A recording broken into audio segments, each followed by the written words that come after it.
Here we go. We got the Victory Flail mower hooked up to the Case IH 115 Farmall. Got the bale spears on because we're doing a little bit of storing hay for the fall winter season. Got this spring to do ditch work, a little bit of pasture mowing, and some hedgerow trimming.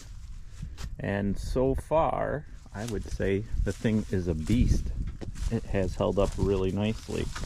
But here recently, I started doing some flailing of corn stalks, and I started pushing it, well, a little too hard, and smoked the belts on it for the first time, actually. So out here in the orchard, we got chestnuts, about 14 acres, and we've been strip farming in between them here now. This is, I think, year 4 actually. So just wanted to show you this, and I'm gonna get back at it. Yeah, so I finally got this thing dialed in after messing around with it an hour or so yesterday. I was just trying to push it too hard, all the material through it too much, had it too low to the ground. It's so damn hard to see with all the corn leaves and corn stalks and everything else to exactly see how you got it set. But able to do, I'm doing about 4.5 miles an hour now. I only get to take 3 rows at a time. It's a little time consuming, but last year we just used a rotary brush hog, and it really didn't do a whole heck of a lot except for stir it up. And as you can see, my mower guy missed mowing in between the orchard trees here the last mow. So I guess I'm gonna have to clean that up too. Can't have it all nasty out here. But here we are, coming to the end of the hedgerow, and I ain't talented enough yet to film and turn and raise implements and do all that. Alright, got it turned around.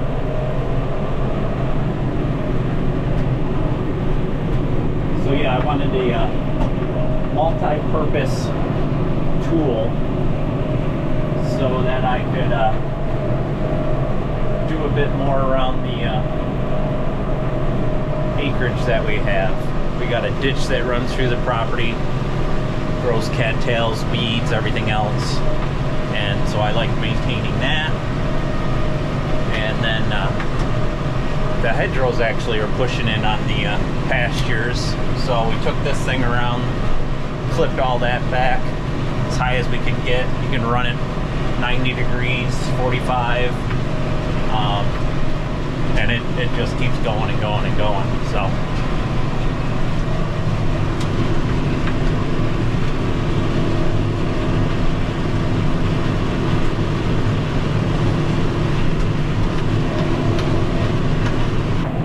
my God, I just look at all those weeds, and I just want to go over there and mow it so bad, so bad. You don't know how much it's killing me. One, looking at weeds, but 2, knowing that that could be productive ground. Oh, those fields do bolt back up to our property, but I was assuming that was tiled already, and it ties into some lines that we have going through our field over to the ditch, which then inevitably floods us, it seems, once or twice a year in our culvert pipe going across the driveway. It's a 36-inch pipe, and it can never take all the water we get from some of these heavy rains. It just runs off from over there across the field, but then there is like, probably 300 acres back here all tied together past that hedgerows of hill, and all that is actually drained down through these fields into a ditch here, and then actually another ditch down further over by that back hayfield of ours. So we're doing this because, well, the neighbor has done it for many, many years, and I drive by a few of his, well, many of his fields, and he actually grows consistently some of the best looking crops around. So I figure if it works for him, well, it should work for us. So that's why we're doing it. And it does. It does look a lot neater and cleaner. Take a look. Would you rather have that? Or would you rather look at that all winter? That? Or that? Don't mind the missing trees. We'll talk about that later. What I really wanted to try this year was a Orthman stalk puller. I didn't even know those things existed until actually I saw them on YouTube. And I said, hey, that's actually pretty darn neat. You can do 12 rows going 10 miles an hour. You'd get crap done in a hurry. However, in Western New York, there isn't any of those around. And there's actually not a lot of used ones out there either, but there is. But they're all in Nebraska, it appears. So I'm kind of curious why we don't use those out here in Western New York. Is it because rocks? We do have our fair share of rocks. Luckily there's not a lot in these fields because it gets picked pretty well. Is it because of the discs?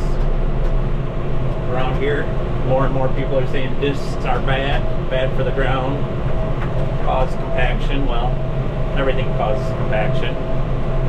And I think if you utilize it right, maybe it wouldn't. But 10 mile an hour speed tool that's only got one bar and 24 discs to it, that seems pretty efficient and also neat and clean and compact. So maybe we'll still try it. I would have needed a fair bit bigger tractor, I guess, for a 12 row or even a 6 row.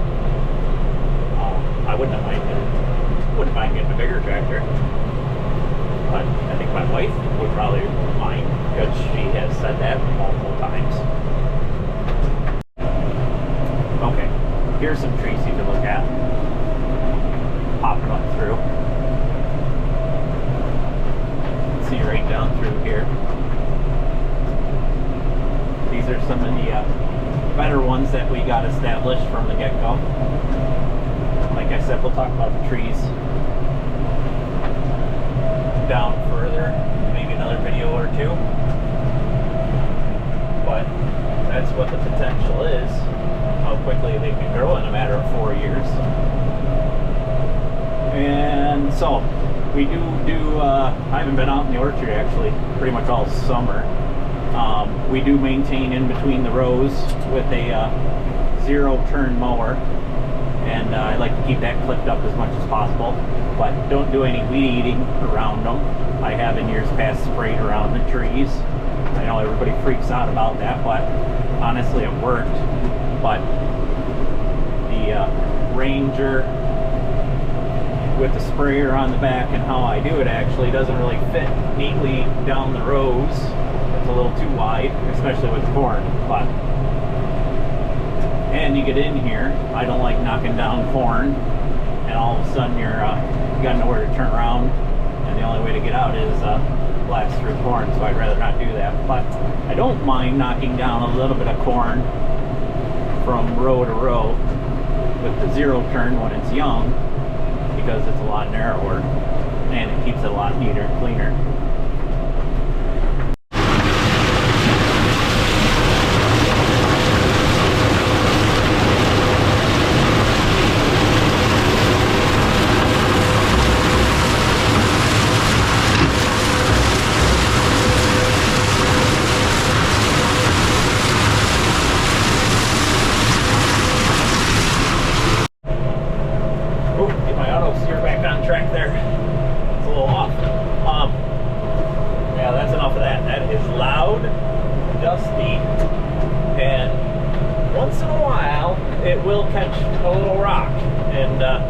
kind of wakes you up when it hits a piece of metal or actually knocks off the window, which has happened a couple times. But so yeah, that Victory Flail mower there, I ended up going with that. It's actually like I said, it's a lot heavier unit than I expected. It's beefier than I expected. It's not, you know, the Italian branded ones that are out there, but it doesn't have the price tag that those had, and that's ultimately why I ended up going with it. It was at least half the cost, I'm thinking, of similar units, and actually those other units maybe weren't even as wide as this one is. So I figured, hey, if it doesn't hold up, I can buy 2 units for the price of one, and that time frame should work out from that. But so far so good. I think, like I said, the only issue I've had was smoking the 5 belts on it, but that was user error, not equipment. So just got a little bit more to go here, cleaning up the last headland. But here's the one ditch I wanted to show you. So it has never been so clean, and that is just taking the old flail mower down through there one time earlier this year, clearing up some sumacs, stuff like that. See, my weed control wasn't very good on this back little path, but we keep it opened up there so we can get around it with horses. Not mine, of course, but kids' horses go on their trail walks, and if they want to go zip around on the Ranger and that, then they got a path. But yeah, that's what it looks like. So you can see this is all matted down. So a fair bit of compaction.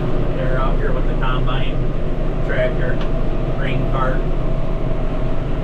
We got 158 bushel yield this year, which is kind of surprising. It was that bad when others are pulling in 200, 220, 230, way above average yield for our area, but definitely drier. But I am suspecting or knowing that we do have some drainage issues in a few of these strips, especially right up over here. We'll always have some water. I did tree planting in the spring. You can actually see water in some of the tree holes in that, and then yeah, just equipment timing. See the combine tracks sinking in, even though we haven't had a lot of rain here. It's been a gorgeous fall. It's a gorgeous day today, actually. So can't beat this weather. So yeah, did 158 bushel, had a 2,000 bushel contract. I guess that's the only good news is I did that earlier this spring. I know, massive contract, right? Compared to the big cash crop farmers, but did a contract earlier this spring for 464, I think it was.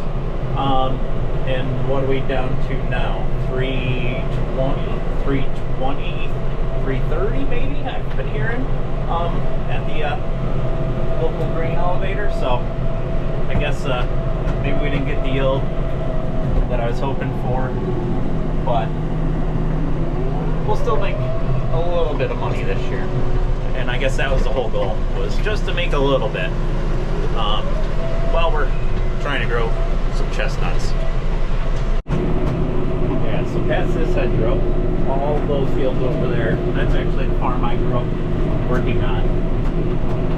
Dairy farm, milked anywhere from 40 to 120 cows at the most, at a 40 stall stanchion barn. But this field that we're in, actually, we never actually worked, because it was a neighbor that actually always ran it. So this is the first time we've been farming it. Well, in my life, I guess, the last 4 years. Never farmed it before that. It always seemed like a ways away back then, but in reality it was just over the hedgerow. And just like that, we're going to be done. See here our compost pile. Actually, every fall we just move out all the stacked up horse manure, and then you actually usually have 3 lines of it, but I took the last 2, combined it into here, and usually rotate it every 3 years, and at the end of 3 years we got some pretty nice topsoil full of weeds to use around the yard.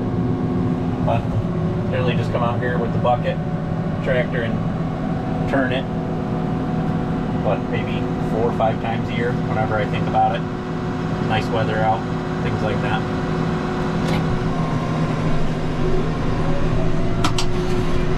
Yeah, here's the other ditch. You can see this one I've got maintained over the years a lot better. But no massive trees, see the angles on it, and this ditch bank mower does a nice job. There's little tile outlets, not flowing today. That's good. Alright, well, that's it. See you. I lied. We're not done. We've got a few of these piles here from yesterday's pluggage that I don't want to look at all winter and know that, oh yeah, that's right, I kept plugging up, burning up my belts, and now there's just a lot of crap to deal with. So, we'll just go get them here. Tractor grunts a little bit, not too bad. Let's deal with it. A little more dust. And one more over here. Just making my rounds.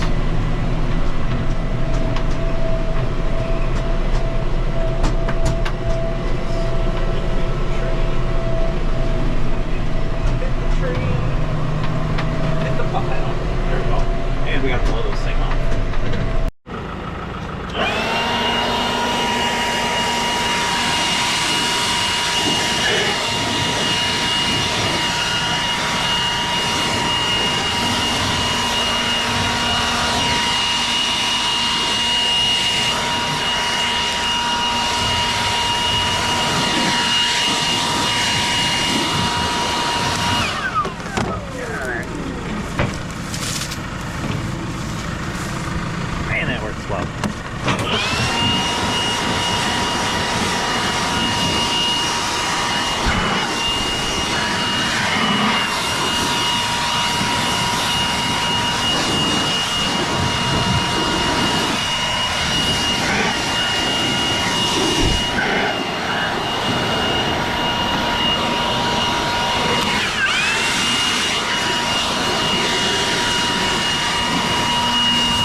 We'll do it all.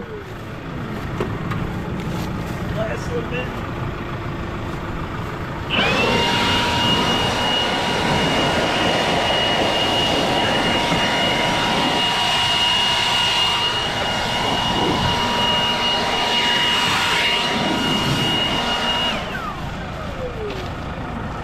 There you go. Now, here's fast. I would have brought her over to the driveway, used the air hose, and then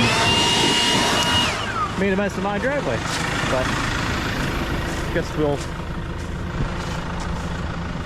work smarter, not harder. So this is one annoying thing about this tractor. I guess I'm old school. All the old tractors didn't have this, but it's got a lock. And I probably can't do it one-handed, but you gotta unlock it in order to fill it up. Which, who's stealing diesel around there that they had to put that on there? That is just annoying. We're gonna fill this sucker up and see how much actual fuel we burned while we did that job.